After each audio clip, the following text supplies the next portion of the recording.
嗨，大家好，我是雷哥。单人单车骑行川藏线 Day 3，学刘委员的标题下法，有单独房间处理事情就是快、方便，而且一目了然，可以知道什么东西有带到，什么东西没带到。6点半集装，现在时间早上7点，等一下就可以吃早餐了。昨天就仔细做一下功课啦，前面的路线果然没错，是从这个海拔1400公尺的地方一路往上爬，爬到海拔2200的二郎山隧道，接下来下坡之后可以抵达泸定，时间肯定还太早，没关系，我们继续前往下一个坡，这个坡就要从海拔1300公尺爬到4300公尺，没有听错，这一座已经远超我台湾最高海拔纪录503275的折多山。我猜以我的腿力重装的情况下，应该没有这么简单翻过去下坡抵达新都桥镇。但是在海拔3300公尺的地方，也有一大堆便宜的住宿可以供选择。其实我现在海拔1300公尺的时候就有点冷了，昨天没有洗衣服，但是要把还没有完全干透的旧的脏衣服穿上去，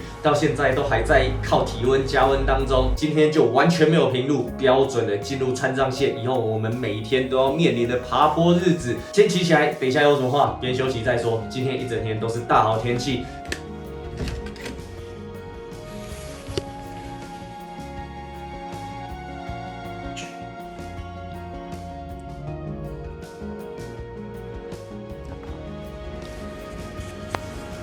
好嘞，接下来去前面的两路村看一下还有没有卖早餐，有点想要吃一些热腾腾的包子馒头，又让我回想起在台湾高海拔起床骑车的感觉了。这个海拔气温温度刚好就是我在台湾最喜欢的北进五岭环山到梨山之间的路线，景色也很像小溪村庄，就这样子早上慢慢骑。有早餐可以吃吗？炒饭、蛋炒饭。对，不加辣吗？不加辣。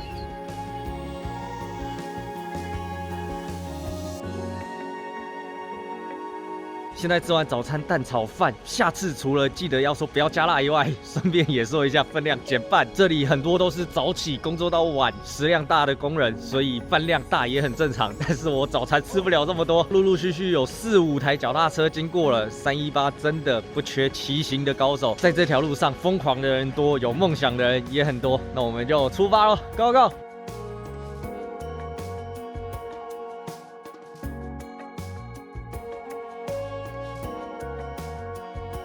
根据 Brighton 码表显示，现在气温只有4度，只是因为太阳升起来，再加上现在是爬坡，所以大家看起来我的穿着薄微，还没有用上北海道的那种全副武装。早上冷是好事，等一下爬坡就可以把这一个冷热综合掉了。前方二郎山48公里，这是我们今天第一个标的。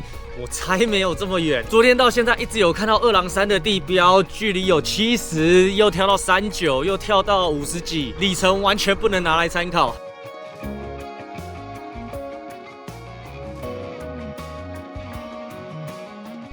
加油！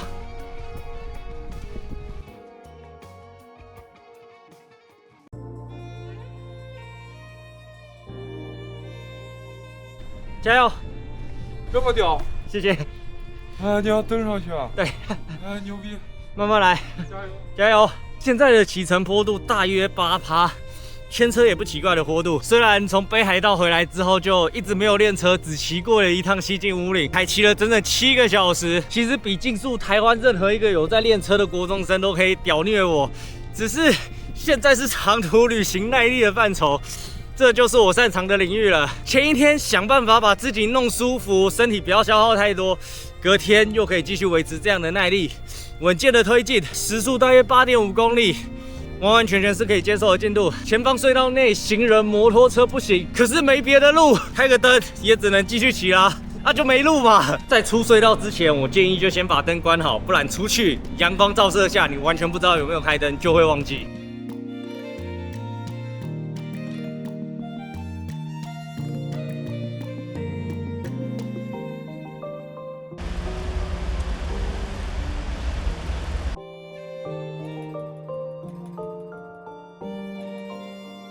加油！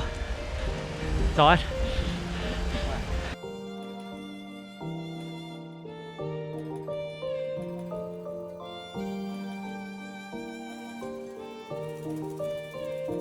早安。好，早安，加油！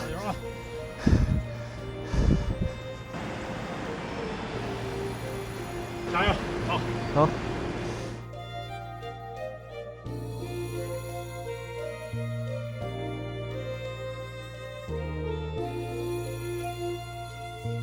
接下来7公里还要再往上爬升430公尺，目前高度1850，就跟昨天查的资料一样，二郎山隧道海拔大约2300公尺，比起无去死板板的数据，这个景观才是真的。路应该是沿着这个电塔一路蜿蜒上去，最上方可能就是二郎山隧道了吧？骑骑看才知道。热起来了，热起来了！虽然现在码表的气温还是显示5度而已，但是这个太阳光洒下来，体感15度了吧？稍微拉下一点拉链，让热气有一个空洞出发，但是脖围还是要套着，不然脖子迎风面积太大，还是会觉得冷的。没错，这就是爬山的感觉。从雅安一路到西藏，原则来讲，其实是一条往西边的直线，但因为是深山里面的山路，所以途中一定也是要蜿蜒而上。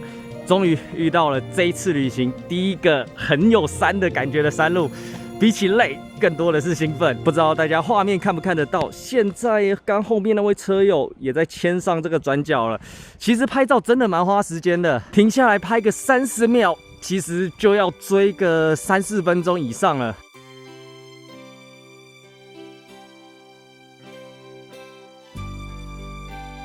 相机能够呈现的真的太有限了，没有像人眼这么厉害，你也没办法用感官去亲身感受。318骑行绝对有非常高的难度，但不一定要骑行嘛。来到这个川藏旅游线，不一定要这么硬，开车自驾也可以。还在想右手边的小卖木有没有开？不像是有开的样子，可是有一台汽车在这边稍作停留。虽然很冷，但是耗水量也蛮多的。来买一杯饮料，从成都出发。啊，到现在走了几天了？第3天。今天可以到陆地。康定。今天到康定啊？对。康子来看嘛，你要啥子水，我寄给你。哎，我买个饮料，我买个喝的。微信收款4元。终点拉萨。拉萨哦。对。这个车子好多？上万了。5000块。5000块。去了拉萨就在拉萨就把这个车卖了，就打车回来了，是吧？要带回去。还是带回去啊？车子要20斤有吧？车子15公斤。15公斤30斤。哎。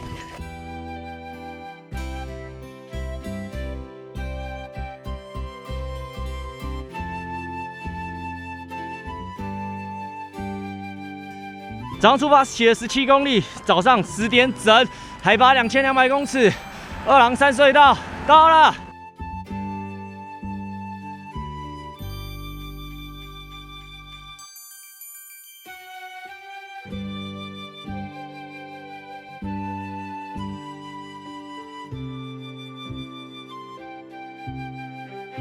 来，不买我找味道，你尝一下。这是什么？张金果，尝一个嘛，挺好吃的。这个怎么卖？那个我们卖点35一斤。我来个半斤吧。哦，多一点的这个8两。好的，谢谢。不买的就这样吃啊？啊，不用，这个全干的。没事，够了，谢谢。要个有一点的。啊，不用。接在我身后的就是二郎山隧道，海拔2200公尺，也算是突破了川藏线第一个大难关。通过二郎山隧道之后，也彻底离开了天泉线，进入甘孜线，骑起来感觉还不错，还行。但这只是第一关，现在也只属于中低海拔的范畴，还没有抵达川藏线的平均水平。买了一袋果干，不知道那是什么水果，吃起来挺不错的。果干的密度高，感觉就很像在切糕上面会出现的配料。我觉得这个价格也可以，还没有到水果刺客的程度。出发，离开天泉，前往甘孜，通过第一关二郎山隧道 ，Go Go！ 现在是下坡了吗？下坡。下坡了。下坡到泸定，海拔1300公尺，这边2200。快要加衣服了。要加衣服了，对，全部都下坡了。慢点啊。好，慢点，加油。二郎山隧道5公里，可以慢慢骑。过了这个风口之后，会是什么样的景观？好期待！睡啦！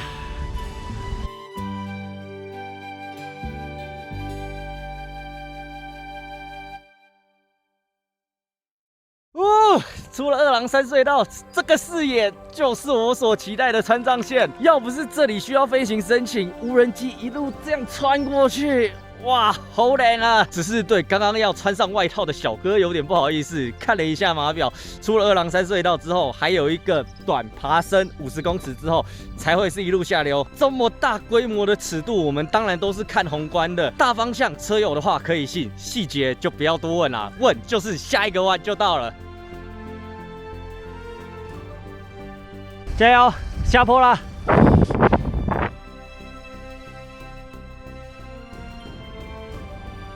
大哥，谢谢。现在气温20度，30，它是体感温度，气温呢就20多度。对，不能感冒，感冒了就感冒后面不用骑了。对，但是一般不会，像我们骑车的身体都好，冷了就加嘛。好了，现在我们在后面这个观景台，只要踏空一步，下面万丈深渊，但相对的这个视野非常开阔。下坡到海拔1300公尺的地方就是泸定，还有快30公里，好长一段路。但因为全是下坡，所以心情就很放松。真正花时间的不是爬坡陡坡，反而是这些美景的走走停停拍拍。反而大好天气的白天速度都比雨天疯狂赶路来得慢上许多，但这是好事，人生值得被这些美好的事情所耽误。接下来下坡前往泸定 ，Go Go！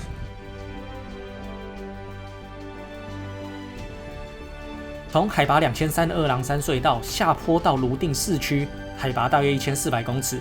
过了泸定之后，川藏线的海拔都会在2000公尺以上。泸定的人口大约8万人，城区在峡谷内兴建而起，大渡河则穿越整城区。大家想必对大渡河很陌生，简单来说，它就是长江的上游。至此，我们终于翻越了川藏线的第一关，也是海拔最低的二郎山隧道。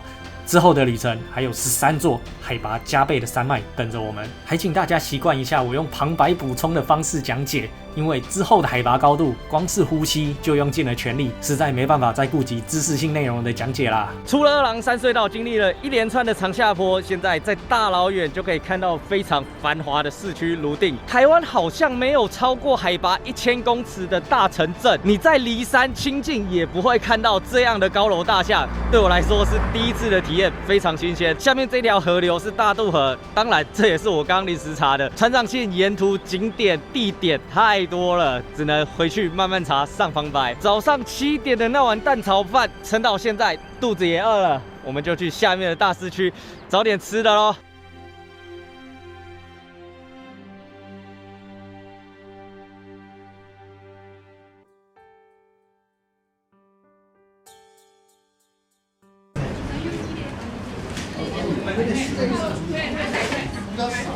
豆浆有吗？有。花卷烧麦，然后再一个原味豆浆。再来个菜蛋是吧？对，40块钱。好，14呀。好了，现在中午12点半，在后面的这个包子馒头早餐店吃完饭了。因为是早餐店，现在12点半很多东西都卖完了。拿了包子烧麦，想一想都是碳水，赶快拿了豆浆跟茶叶蛋。我觉得豆浆也是属于浓厚的，喝起来跟台湾的味道不一样，但是很浓很纯很香。虽然现在海拔1300公尺，但是今天都是大好天气，外套整个穿不住，等一下马上就要全脱了。经过了刚二郎山隧道之后，我们又回到了今天出发的起点。等于刚刚爬的白爬的川藏线就是这样，一山一个河谷。下一个点前往康定，海拔2400公尺，等于是刚刚的爬升要重来一次。但是还没有完，从康定之后还要再继续爬升到折多山。今天当然是爬不到那边，但是中间会有几个节点。也是一样会有住宿的，反正我们到康定再去做决定。接下来的路况补给点不熟，虽然我觉得应该也是蛮热闹的，但是在这个天气下爬坡，水消耗的很快。刚靠着2罐劳大冰红茶爬上了二郎山隧道，接下来该换个饮料了。谢谢。好，反正好。谢谢。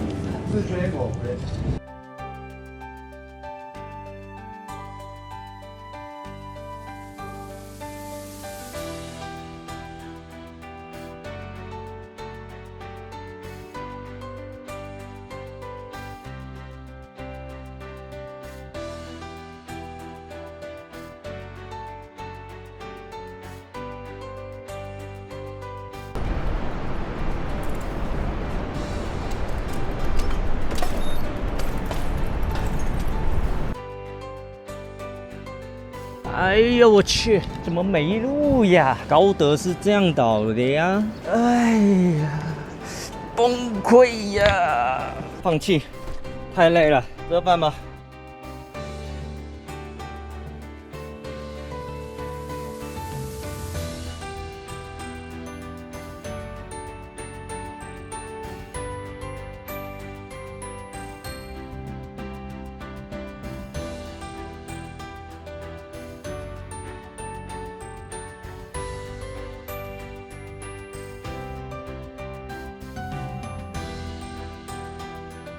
总算骑出了1.5公里的泸定隧道，好恐怖，车子超贴，光是这个引擎声的震撼感就压力很大。大家都有在网络上面提醒我说大车很多要小心，可是我也不知道要小心什么，就已经最靠边了，稳稳的骑，直直的骑，只能祈祷后面的老司机技巧好一点，不要撞上来。今天体感气温跟台湾夏天一样，好热，会热到影响爬坡能力的一个程度，就慢慢骑吧。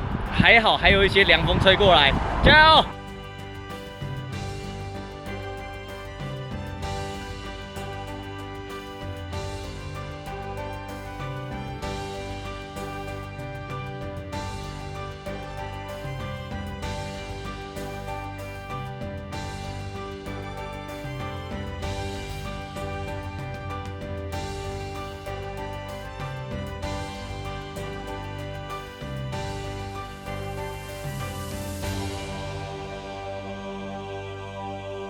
刚刚在海拔1500公尺上下震荡进行盘中整理，然而在 Brighter Rider S810的风鸣声之下，海拔即将进行全面的反弹爬升。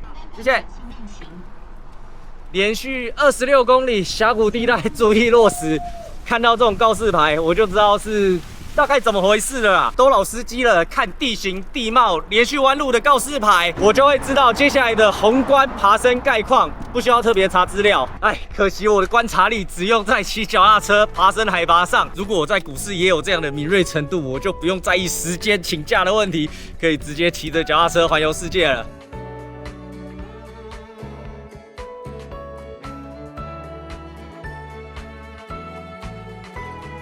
这次进入爬坡路段，现在码表上面写60公里，爬升3216公尺，现在的海拔高度是15550，算下来它写的应该就是折多山。康定海拔2800，折多塘村海拔3300。现在时间下午3点，爬起来也不知道状况进度如何。看了一下国道318的整体上下落差，其实这一个算是数1数2大的落差了。好在国道318中途有很多住宿断点，只要不是山区有落石的灾害路段，基本上都找得到饭店跟住宿。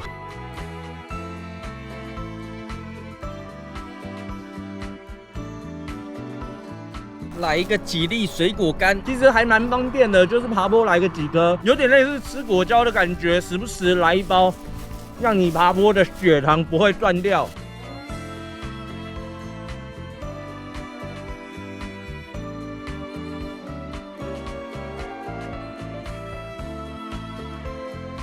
过来啊！今天从两路村，老家哪里的？老家台湾，台湾的。对，从成都出发。今天到哪里？今天我再往前面走一点，看你到哪里找个运气吧。因为是第2年了，我去年走到安利无人区，走到那个阿克苏了，然后回家过个年过不去了，狗带不出去，我就叫他们把我的设备寄回来，又从老家重新出发，今天走317，走可可西里这边走。台湾的兄弟，你好。台湾的兄弟。台湾，你们坐到福建吗？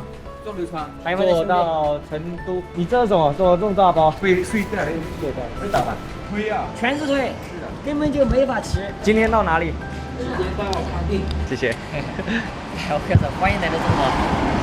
谢谢。下个城镇可以买那种弹力绳，弹力绳一个钩子直接一钩一挂。拜拜，拜拜。好，谢谢。加油啊！拜，加油。我有看过很多中国骑行博主的影片，说真的，没有一个人的装备比我好，但还不是可以见招拆招，一直骑下去。很多人都是环中国的，刘伟元也是嘛。我从他一开始在云南拍影片，我就一直看到现在，拍着拍着也真的越来越厉害，影片品质非常高。没有人一开始就是专家，但是踏出那一步，你才会有经验，慢慢变强，慢慢试错嘛。谢谢，加油。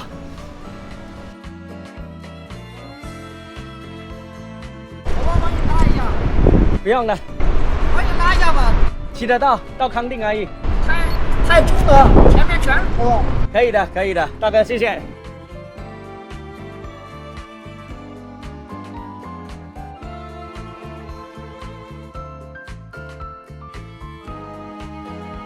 累啊！现在海拔2000公尺，总升高度来到了1571公尺，距离康定还要爬升800公尺。今天就不继续骑下去了，停康定吧，休息，顺便去洗个衣服。2天没洗了，累到失智，顺序都搞错。除了爬坡还有海拔上升所带来的恢复减慢以外，精神的耗损也很大。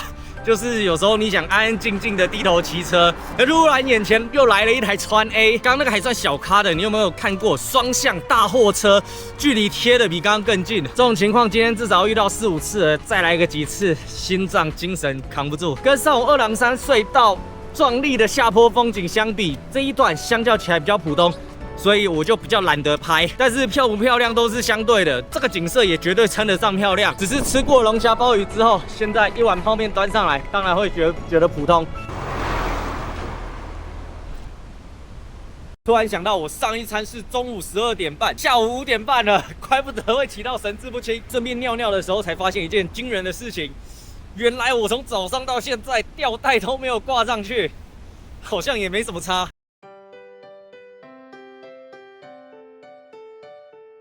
查了一下高德地图，我就觉得奇怪，为什么他会预估只要1个半小时就可以到嘞？精细查了一下康定的海拔，其实大约只有2560公尺而已。原本已经做了还要再爬升600公尺的心理建设准备，现在好像350公尺就解决了。我也不知道有什么风景好聊，现在眼前的风景就是这样，一直都是河流，前方无止境的爬坡，中间都有陆陆续续间隔几个很类似的小村庄。现在就介绍康定情歌之城，也还有点太早，继续爬坡吧。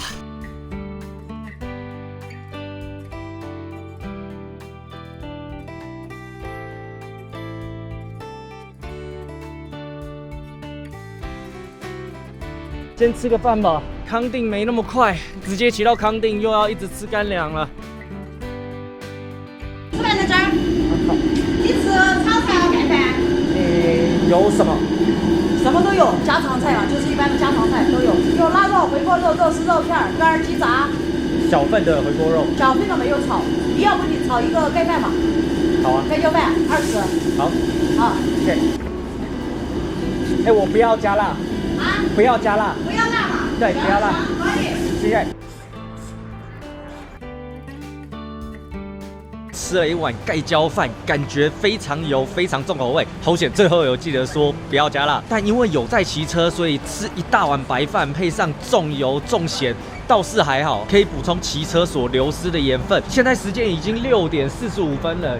可以看到天空还蛮亮的，刚刚也已经订了康定市区的酒店，距离那边还有9公里，趁着还有太阳，看一下我们能够几点骑到那边，希望能够在还有一点点阳光的时候拍一下康定的情歌广场。出发了 ，Go Go！ 吃饱之后就没有借口了，刚刚真的走走停停的，能够一次撑100公尺不落地，就已经是比较好的表现。休息过了，高海拔也花了一些时间适应，剩下的就是意志力了。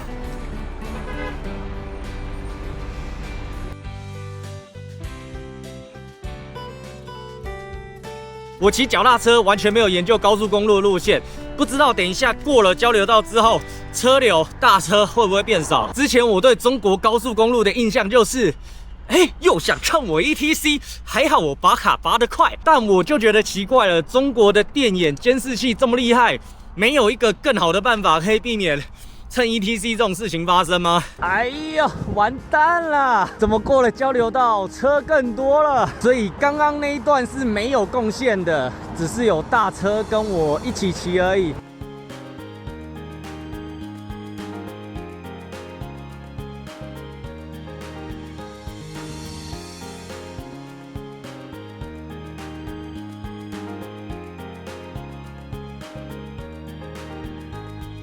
看到准备入夜前，眼前刚好点灯一条光带的景致，又忍不住飞了一下。哇，今天又要骑到8点，昨天好像骑到9点，今天距离比较短，好像也没有比较好。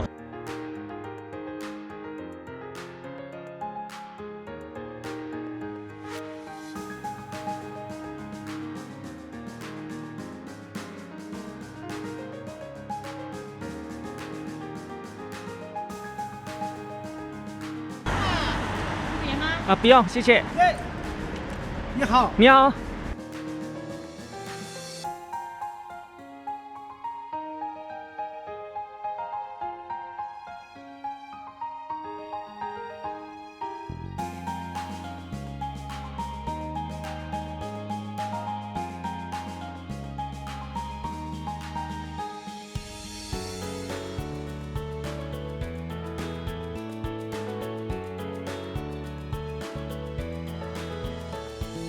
现在我们在情歌之城康定，距离我们住宿点其实只剩3公里了啊，看起来没有什么平路。突然觉得今天后半段踩不太动，进度被拖慢，最后选择停在康定的这一个选择真的太好了，刚好抓在日落前飞了一波，康定整座城点灯。这个就是最佳的时刻，最佳的天气。我相信不是每个来 G318的人都能够拍到这样的画面，算是我目前骑到第3天最珍贵、最兴奋的素材。这可能就是我的大腿想要告诉我的一个讯息。所以，我们今天就停在这一个情歌之城，海拔2560的康定。最后一段路去往饭店了，再好好的感受一下这个光影的氛围。出发喽！ Go Go！ 康定的海拔大约2600公尺，相较于之后的川藏线，海拔已经算是非常低了，不会有太严重的高原反应。许多自驾游客会选择在这边住宿。在实际骑过之前，泸定、康定对我来说只是很相似的地名，都可以吃饭，都可以住宿。但是在骑过之后，你就可以很清楚的知道两者的差别，海拔高低、水系的上下游关系。但我觉得其实也不用这么学术，一座城镇的氛围，出去散个步，吃个饭。 实际来了就能感受到了。哎，其实我骑这3天的感想就是不要这么快订住宿。现在过了20分钟，柜台没有人，打电话也不通。这家不便宜哦，人民币90块，台币400多。刚在路上也有很多阿姨看到我骑单车就招客，住宿10块10块。今天弄一弄，好像也是9点。那个车吗？对，可不可以放楼梯口？ 就放那里，我交警。你那什么重要东西在里面是吧？有锁，但是放外面不太好。可以放到房间里面去。好啊，好啊。你从哪里过来？这边吗？成都。我不抽，正常。对。我很佩服你们。我是交警，我在山上执勤，折罗山。你呢？准备去哪里？西藏。西藏，拉萨。我WiFi密码报告吧。把电脑给你插上啊。哎，你们这边有洗衣机吗？等一下我洗完了，我叫你。好。然后我给你塞在楼顶上。哎，不用那么客气了，顾客是上帝了。 没有，互相尊重。你哪里的？台湾。台湾？对。那你第一次来中国还是抽一支烟吗？我不抽。对。但是我们这个中国，他要去台湾的话，好像也不知道怎么安排的。刚拿起相机拍，老板就听到声音走下来了。今天大约骑了100公里，爬升爬了2200公尺，算是一个平均的水准。在下半场前往康定的爬坡过程，我是觉得有点乏味了。听我讲话的旁白就知道，满口都是海拔、里程、体力分配。其实我不是那么喜欢讲这些。如果你不是骑脚踏车的观众，对于我当下的感受是没有体感的。现在单纯的山谷河流已经不够激起我的审美观了。没想到在最后的康定竟然给我一个大惊喜，在最恰好的时间，可以用俯瞰的角度直接看过去，看整片康定闪闪发光。对于一个在台湾生活习惯的人来说，很难想象。 康定这边的海拔2600公尺，走在路上满满的人潮，心情其实也会影响到爬坡。我觉得康定最后前往饭店的那一段是有一定的陡度，但是看到两旁的北景，也顾不得坡度10%，还是单手举起相机，想要尽可能的把康定之美给收录进去。G318的魅力就在这里，当你觉得会一成不变的时候。 突然给你一个意想不到的惊喜，你打开 Google Map 高德地图，你就只会觉得康定是一个小小的区域。实际骑进去用空拍机飞过之后，哇，你看这规模！明天我们也要前往折多山，去用身体双脚见识感受一下我生平在台湾 从未体验过的海拔，折多山的海拔大约4300公尺，整整比武岭还要高出1000。会发生什么事，我也不知道。翻过折多山，下坡之后会抵达新都桥，但这就是明天的路线。话讲完，时间也接近10点了，遗憾网志还没有打。那我们今天 G318第3天的影片，从天泉骑到泸定，最后再抵达康定的影片就到这边结束喽。希望大家看到这一集可以激起旅游的欲望。我是雷哥，我们下集影片再见。 拜拜！这个橘子第1天就拿到了，爬坡爬到现在，不要再背了。明天要爬，不知道几千公尺，吃一吃。